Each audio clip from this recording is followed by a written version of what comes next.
Hey guys, today on People Now, women are breaking their silence about alleged abuse from musician R. Kelly. And the mother of R. Kelly's protege, late music star Aaliyah, responds to allegations involving her daughter. New Bachelor Colton Underwood opens up to people about what we can expect inside those fantasy suites this season. Flipper Flop star Christina El Moussa takes us inside her super secretive wedding. Plus, two women from People's Half Their Size issue tell us how they shed the pounds and how you can do it too. It's live today on People Now. Let's go.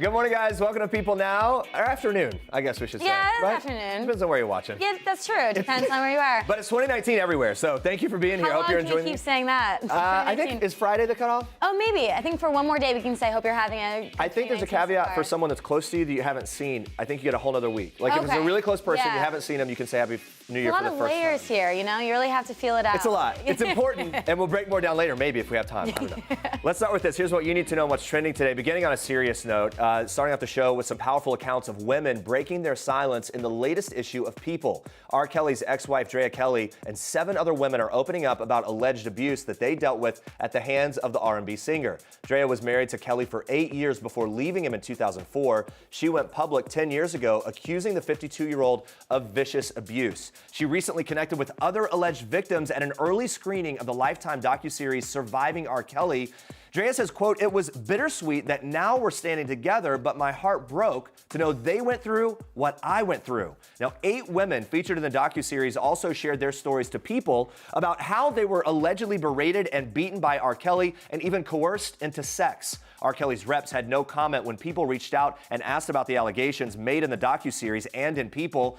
38-year-old Lisa Van Allen recalled meeting R. Kelly in 1998 at 17 years old. She claims the first thing the singer asked was how old she was. She claims they had sex that same day, and she adds, quote, "If I didn't listen to him or if I spoke to one of the guys on the tour bus, he'd smack me. Once he spanked me like a child until I cried." And she adds, "He said, 'I love you. You gotta listen to daddy.'" That was her quote about what he said. Now, 39-year-old Asante McGee claims that she met R. Kelly in Atlanta in 2013 and that she lived at his infamous Johns Creek home. She says the singer started to control when she could eat, bathe, and leave the room. She added, quote, "Each time he entered a room, you were to stand and kiss, quote, the king."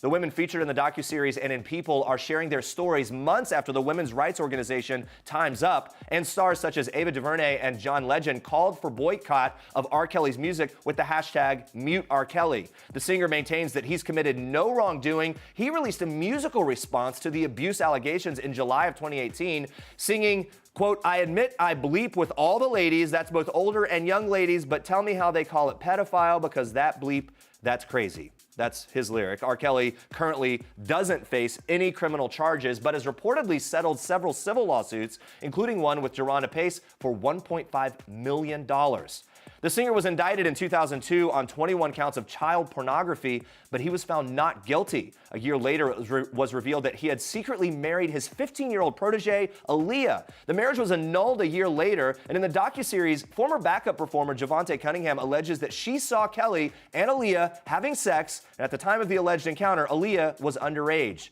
Aaliyah died in a plane crash in the Bahamas in 2001. Her mother, Diane Houghton, released a statement on Wednesday countering the allegations made by Cunningham. She said in part, "The woman and so-called backup singer that describes seeing, meeting, or ever breathing the same air as my daughter Aaliyah is lying and is a liar. My husband and I were always on tour with her and at interviews in every place she went throughout her entire career. Whoever this woman is, I have never seen her before anywhere on planet Earth until now."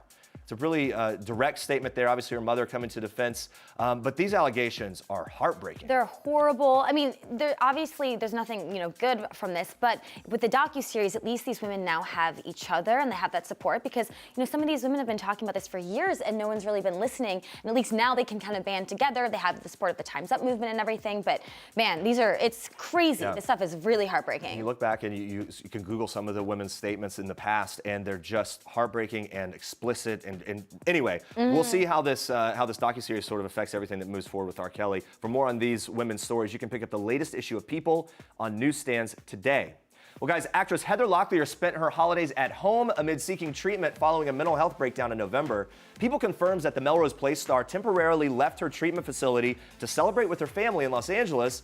A source telling People Heather is out for a few days for the Christmas holidays. She's keeping to herself and is spending time with her boyfriend, Chris. Now, according to that source, Locklear was released the Saturday before Christmas, the same day her 21-year-old daughter, Ava, got home from a trip to Hawaii with her father and Locklear's ex, Richie Sambora. Now, the source says Locklear planned to return to her treatment facility after the holidays. Heather Locklear has been under the care of doctors for psychiatric evaluation since being taken to a hospital in November after her therapist determined that she needed immediate care. Following an initial evaluation, doctors recommended that Locklear be placed under psychiatric hold. Sambora expressed his support for his ex at the time in an exclusive statement to People. He said, quote, "I will not waver on always being there for Heather, getting her the best help possible. I'm once again very proud of my daughter for her composure and strength during this very difficult time." Locklear's difficult year has included an October stint in rehab, an arrest in June after she allegedly attacked a police officer and an EMT, and a hospitalization for a possible overdose that same month. We, of course, wish her all the best and a better 2019. Guys, we're just days away from the premiere of The Bachelor. We're all very excited around here. Everyone talking about the man who's looking for love this season, the one and only Colton Underwood. Now, there's obviously a lot of buzz, in particular, about what those fantasy suites could look like in this season. Colton, of course, has been very open about being a virgin. Well, now he tells People about why he decided to share that personal detail that has defined him, and says that we might be surprised by the fantasy suites this year. So, I have not dated a virgin since I was 12. I am a virgin, but that's just a small part of who I am.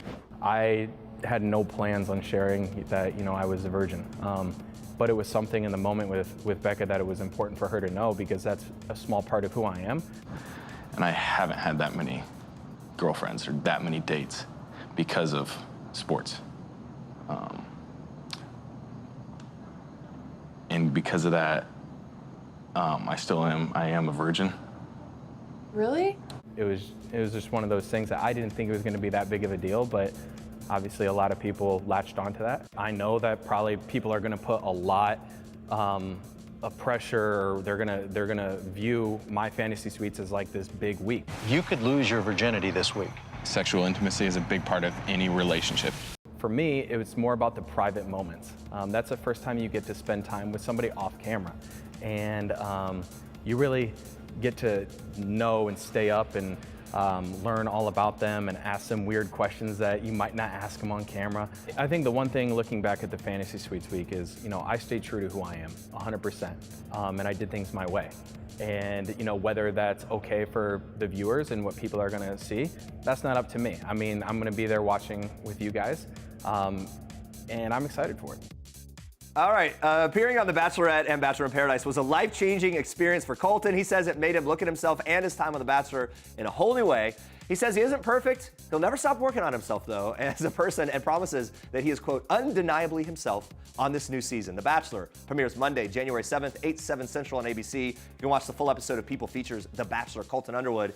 It's streaming now on PeopleTV.com. I mean, how many times are we going to hear that he's a virgin? You're saying it should be a drinking game. Every time you hear the word virgin, if it's a drinking game, you will be hospitalized for alcohol poisoning. They are going to drive this into the ground. It's too much already. I appreciate that that's something that he values. Yes. Obviously, that's important for him. But that's what I think. It's not a big deal. So why do we have to talk about it so much? But and these girls are leading with it, right? They're walking up like, hey, how many times are we going to hear them say they're going to take his V card? And you have Chris Harrison walking him through it, like holding his hand through it. Here. And can you imagine if the tables were turned and men talked to a known virgin woman? I know. I just think it's weird. It's so weird. I hope that it's not the whole season. Well, we're going to find out. We're going to be talking about it and breaking it all down every episode right here on People Now, and I'm actually really excited for it. Me too. Big news for music lovers. Coachella's 2019 lineup is here, and it's looking pretty great so far. Exciting. So Childish Gambino and Ariana Grande are a couple of the names taking the stage. We want to know who you are most excited to see, so tweet us your answer with the hashtag #PeopleNow. You might see it on the show. We'll check in on that a little bit later, but first, Andrea, you have more on Star Trek. I do. We are kicking off Star Trek today with one super secretive fairy tale wedding. Christina El Moussa is a married woman. The Flipper Flop star married Discovery's Wheelers and Dealers host Ant Anstead on December 22nd in a very romantic backyard ceremony in Newport Beach, California. Managed to keep the whole thing under wraps. The couple even fooled their own family and friends by inviting them over for what they said was a holiday boat parade, only to surprise them with a wedding ceremony set up in the backyard. Can you imagine a surprise wedding like that? And as if that isn't romantic enough, the pair got engaged in September on the beach in the sweetest way. Take a look. So I did the proposal on Newport Beach on the sand with some champagne at sunset, right? Yeah, it was amazing. So what happened is, I think there's a little bit of drama in getting the ring, but I'm stayed out of that part. So at Taylor's birthday, he wanted to ask my dad, because he's traditional, so Taylor had a party, and he told me later, he pulled my dad aside at the party and asked him. What was my dad's response? Yeah, well, actually, it was really positive. It's always nervous, though, isn't it? Whenever you ask. I've never asked. Asking the dad was a big moment. Yeah. And I felt like I had to. I'm quite traditional, so yeah, I pulled Paul aside at the party, asked him, and actually, he was thrilled. Okay, so you've got the picture-perfect engagement, the champagne, the ring, even Dad's approval. The accent. Yeah, why stay so secretive about the wedding planning? Christina and Ant have the perfect reasons.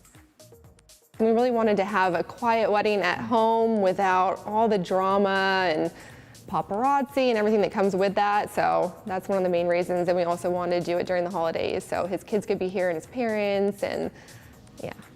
Well, that makes sense. For a behind-the-scenes peek at their magical big day, pick up a copy of this week's People on newsstands Friday and on PeopleTV.com.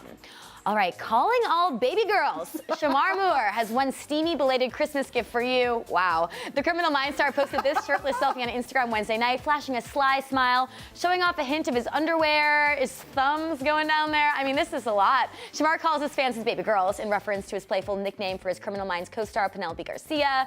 While we're loving the somewhat scandalous selfie, the 48-year-old actor wrote in his caption that those chiseled abs might not be at their peak after all. He said, 2019 chill mode selfie for my baby girls. Holiday eating got my abs a little shy. Give me a month in the gym. Ab game will be back. I'm gonna say. So he's showing us that to say they're bad? I know, right? No, they look pretty good, Shamar. I don't think you have to worry about anything. But hey, New Year is all about the motivation. Shamar doesn't shy away from posting a shameless selfie on the gram. On Monday, he posted another New Year's themed pic, writing in part, proud of my past and my journey, ready for 2019, yes I am. You know what, I don't mind a Shamar Moore selfie. Keep them coming, Shamar. You look great, shirt on, shirt off, whatever.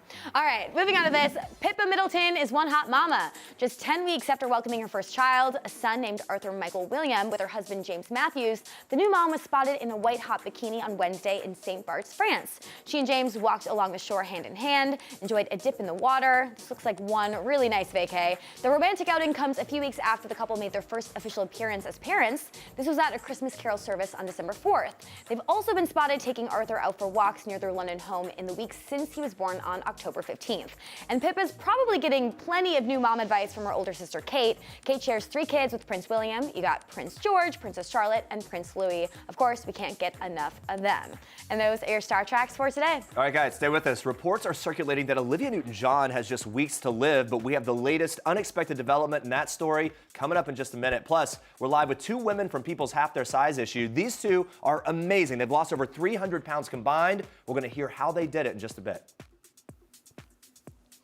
All right, guys, so Coachella dropped its 2019 lineup. We are very, very excited. So we're asking you who you're most looking forward to seeing. So let's check in on your answers so far. Here we go. At Romani says Mr. Easy, Pusha T, and Burna Boy. Okay. At It's Abby Bishop says Ari and Billy. That's Ariana Grande and Billie Eilish. Good choices. Ariana Grande. It's a really good billing there. Gambino. I know. That's a good one. Yeah. I'll be kind of waiting for that. Anyway, keep sending in those tweets. Tell us what you think. Now we move on to this, though. Okay, so have you heard about this? There were some very alarming reports that Olivia Newton-John is on her deathbed. So these articles came out, said her body was shutting down. She only had a few weeks to live. Really scary stuff. Yeah, so a little background about this. In 2017, she announced that she had metastatic breast cancer that had spread to her back. Olivia actually, though, got on Twitter Wednesday to clear up the rumors about what's going on here.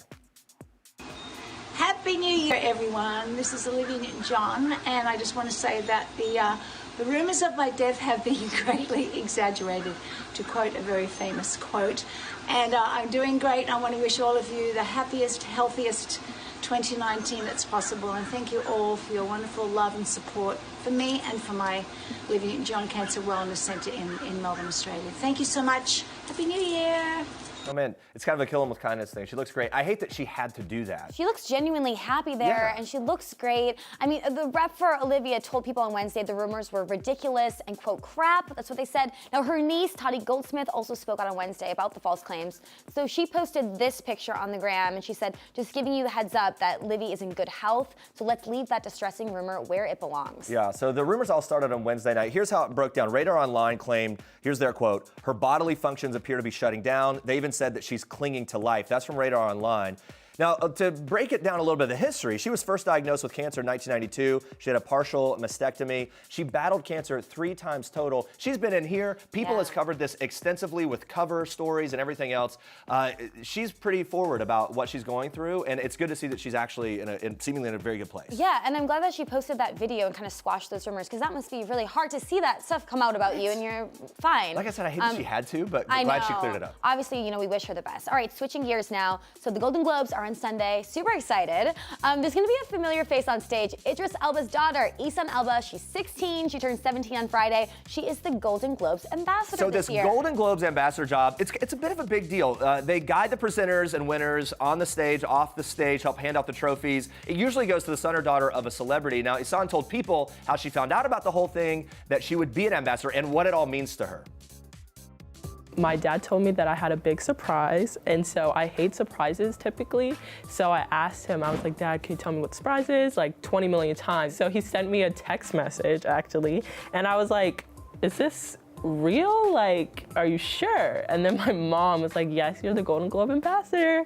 So I was like screaming around the house for like 20 minutes. I usually watch the Golden Globes every single year. When my dad won one, we had a Golden Globes party. So it's so surreal to think that this year I'll be a part of it. I've never been to a Golden Globes before or anything like that. So this year I will be a part of it at the Golden Globes in full glam. I'm so excited for her to do this. Bigger And of party course, this year. ambassadors also work to raise awareness of a charity of their choice. So Easton told People about hers. I want to be an advocate for mental health, especially among African Americans and teenagers. I think with the African American community, it's so taboo. People don't really like to talk about it. It's not something that is spoken about. And with teenagers could be quite cruel sometimes. And so they'll say, oh, you're just being overdramatic or this and that. And they don't ask for help because it's such a touchy topic. And I definitely want to normalize that. And I want to be able to, for people to be able to go and talk to a therapist, talk to their friend, talk to somebody, and normalize that and make sure that they feel comfortable with it. Such an important conversation. Glad she's heading that up. And Idris Elba was, of course, named People's Sexiest Man Alive in 2018. Great choice. Had to ask Easton what it was like finding out that her dad would be getting that honor. Watch this.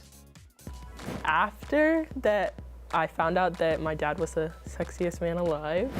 It was a school topic. Even the teachers were talking about it. So it was quite uncomfortable. I was really looking forward to see who it was this year. Probably thinking maybe Michael B. Jordan or something like that. But no, it was my dad. And so it was quite awkward. I don't know, he's such a poser. And he says I'm the one that, does the dramatic poses, but this is pretty dramatic, I'd say. See, I agree with this. I agree with that. I'm handling it very well, but inside I'm grossed out. I'm so excited to see you, son. Me too. I know it's gonna be really fun. All right, we've been meeting with people from People's Half Their Size issue all week. Really inspiring stuff here. Next up, Keisha Reed. So take a look at her story. I'm so used to doing things, going out, being active and working, and I wasn't doing any of that. I was just at home taking care of the baby and eating. You have to make a decision in your mind that this is what you're gonna do. You're gonna be the best you can be and just go with it. And we're so happy to have Keisha joining us live today. She's back. Here we go. Yeah, How are you doing? Fantastic. Thank you. Thank you for having me. Yeah, thanks for joining us. Now walk us through your weight loss journey. When was the moment that you realized I needed to make a change? So I reached my heaviest weight after I had my son back in 2004. I was 298 pounds, and I decided to make a change because, I wanted to be healthy and active and around for my son.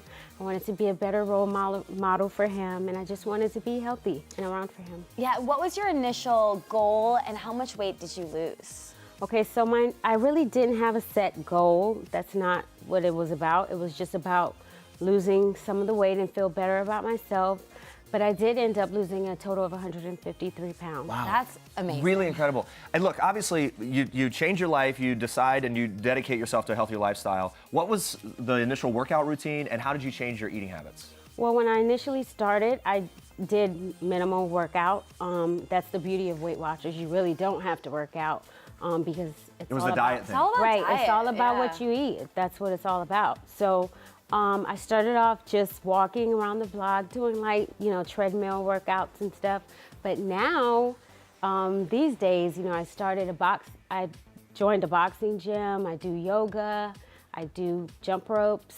That's great. I was going to ask you that, how it's transitioned. And it's good for people to hear that. You start easy and you build up and now you're doing the harder stuff. It can be super intimidating when you first start. So you can start small and take those steps and then you can start boxing. Exactly. Yeah. And a lot of people get psyched out when they, start into something. They think, oh, they have to, do this, and this, and they have to lose all this weight. But no, just take your time, go at your own pace, and you're in a good place with it now, and you've overcome so much. What was the biggest hurdle for you during this process? The biggest hurdle probably would have been, I don't know. Was it just like you were determined and it just like came into place? That was it? I just took my time. I really didn't push myself that much. The hardest part is starting. Anything you do, the hardest part is starting. And once you start, you get used to it, you get comfortable, and you just naturally progress and come into your own. Yeah, now I know you talked about your son being inspired by your hard work.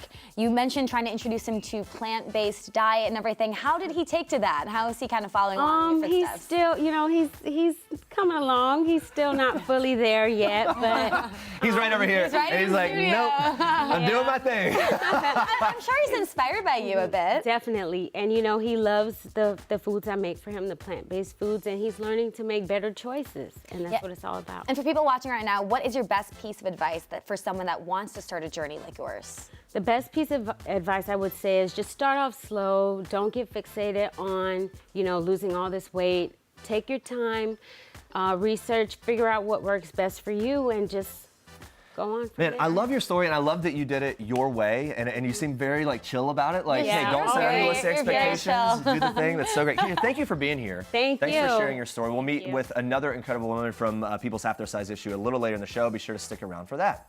All right, so Jeremy and I chatted with Flip or Flop Nashville stars Paige Turner and Deron Jenkins. They were great. We talked about everything from how to flip a home to the fact that Paige and Deron used to be a couple. Yeah, so it turns out they're exes. It can work, especially if you got a TV show in the mix that kind of motivates you to stay together. Yeah, it's really fascinating. So let's take a look at a teaser of this season's Flip or Flop Nashville.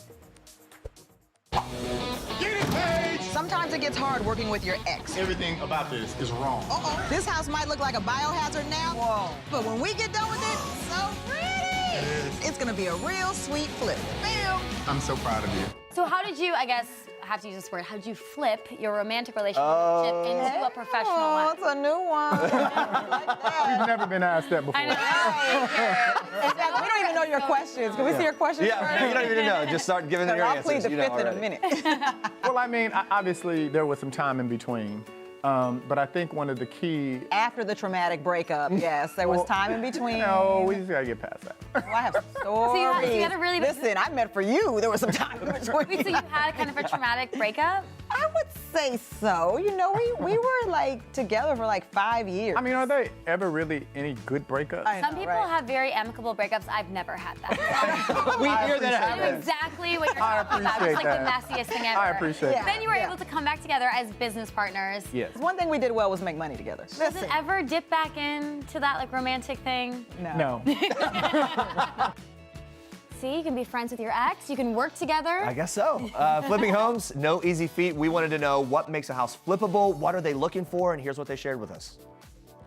Just any home available in Nashville. We're in such a tight market. We just look for anything falling apart, a little bit together, some Band-Aids here or there. If you find it, we're gonna buy it. Okay. So what stuck out to you? What attracted you to some of the homes that you flipped this season? Was it just that? They were available. Yeah, really? Because they're really not attractive. Yeah. We have some really this season was awful homes this year. It was hard. I mean, 100-year-old homes, that are 1,800, 2,000 square feet, that aren't quick flips and are huge risk to take because, by the time you're done with it, if the market shifts even a little bit, that could affect your profit line.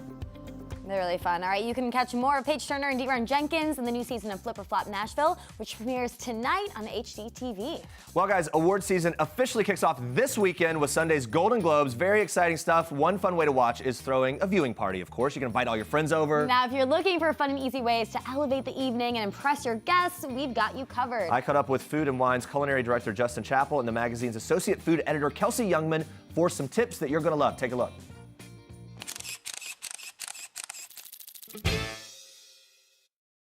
Let's start with savory, right, to kind of get the party started. What do we have here? So we have some crazy rich dumplings. Okay, An crazy ode to the rich movie. Asians, Yeah. yes. So all I've done is started with frozen dumplings, and you can use any flavor you like, and you don't even have to thaw them. So I've gotten them brown in a pan with about a tablespoon of oil. Couldn't be easier. Okay. Then we're gonna add a magic ingredient. Which is? A slurry. A slurry. So this is cornstarch, about Okay. 2 teaspoons of cornstarch. Am I putting it in here? Third a cup of water, I put it in there. These are entertainment worthy because of this slurry. It's Okay. gonna create a beautiful, lacy, crackly crust. Okay. Connecting all the dumplings. One thing I loved about the movie is that the dumplings and making the dumplings was Yes. an integral part of sort of passing on the family tradition and things like that. Absolutely. We're not making them here, but we are spending time together. Exactly. So there's something to that. It's all about the togetherness, and this is. Aha, yeah. there we go. So you got the little crackly crust at the top. Mmm. We're gonna let you clean that up while we move on over here. How about something sweet? We're going gaga for cocoa bars. It's an homage To Lady Gaga, who Lady is Gaga. having such a moment. I would just say, let's just say the queen of award season in many ways. And what's inside this pot? So Let's this take a look. is where it's almost like you're making crispy rice squares. So we have butter, some marshmallows, and then of course our puffed chocolate cereal, which I'm gonna add it in. I'm gonna let you do the mixing here.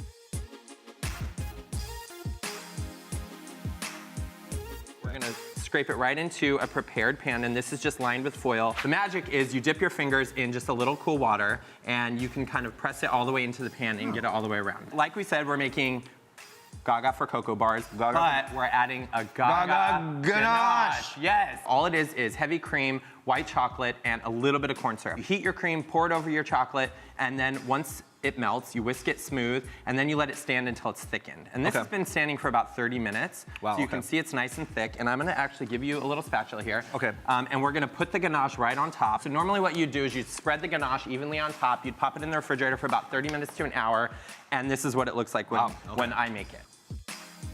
That's amazing. All right, guys, we're meeting with another inspiring woman from People's Half Their Size issue. Liz Roenick has an incredible story. You gotta take a look at this. My mom had gotten me a book, and it was the South Beach Diet. And I was like, somewhere or another, I'm gonna make this joker work. So I was like, phase 1, that's what we're doing. Got to phase 2, and I had lost about 50 pounds, and I plateaued out. I've done like 5-figure competitions, but I've also gotten my personal training certification, I've gotten my nutritional therapy certification, and I'm just on a mission to help the people that are going through the journey that I was in to actually see that it's possible and not give up.